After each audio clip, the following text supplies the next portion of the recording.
Finalement, il tire argument du fait que, dans le dernier psaume, il y a « Laudate Dominum in sanctis eius ». Vous devez louer Dieu en ses saints. Ici, disent-ils, vous entendez comment on doit invoquer les saints. Réponse. Par ces mots, vous montrez une ignardise si grande qu'il n'y en a encore jamais eu de pareille. Car premièrement, pour vous faire voir maintenant votre folie, je veux bien vous concéder un instant que sancti signifie bien ici les saints. Mais que résulte-t-il des mots « louer Dieu en ses bienheureux » Cela signifie-t-il « ô vous les bienheureux, priez Dieu pour nous » ou bien « les saints prient Dieu pour nous » Ne savez-vous pas assez d'allemand ou de latin pour voir que ce n'est jamais la même chose de dire « louez Dieu » ou « ô vous les saints, priez Dieu » Pourquoi ne déduisez-vous pas plutôt de ces paroles qu'on loue Dieu et le remercie parce qu'il incite les humains à la justice et à la béatitude ? Mais pour que vous aussi compreniez ces paroles, écoutez celles que les Hébreux ont dites au psaume 150, verset 1. Hallelu el becatchu, que Jérôme a traduit ainsi en latin, Laudate Dominum in sancto eius, c'est-à-dire louer Dieu en son sein.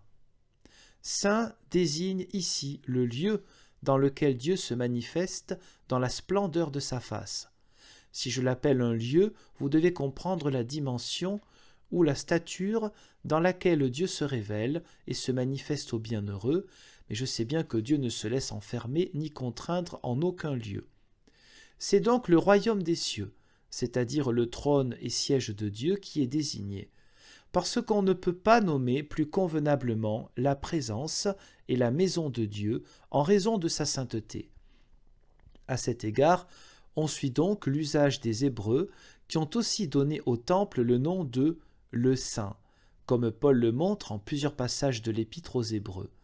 Et c'est par conséquent le sens de ces paroles « Vous devez louer Dieu dans son sein », c'est-à-dire vous devez louer Dieu dans le ciel, dans son habitation sainte, dans son trône.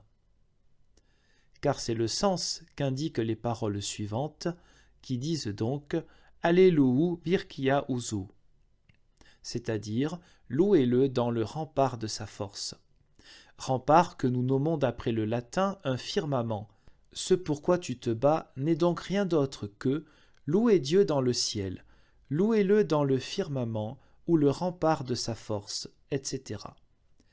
Si toutefois tu veux entendre louer Dieu dans son sein à propos de Christ qui, dans l'Écriture, est aussi appelé le Saint, je ne te le reproche pas, mais ce n'est pas, à mon avis, le sens naturel de ces paroles. Mais vous avez cette fois-ci raté votre cible, réarmé.